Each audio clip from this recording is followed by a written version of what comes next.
Prologue. California nights make for strange bedfellows. Winter rains of April usually warm the springs of May. But when the northern winds steadily chill the drenched landscape, May evenings turn insufferably cold.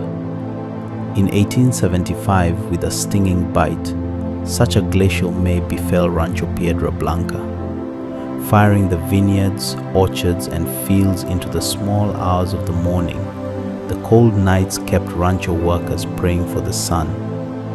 Farm animals suffered too, especially those obliged to share with the new curandera their home, the shepherd's hut, high on the summit of San Simeon.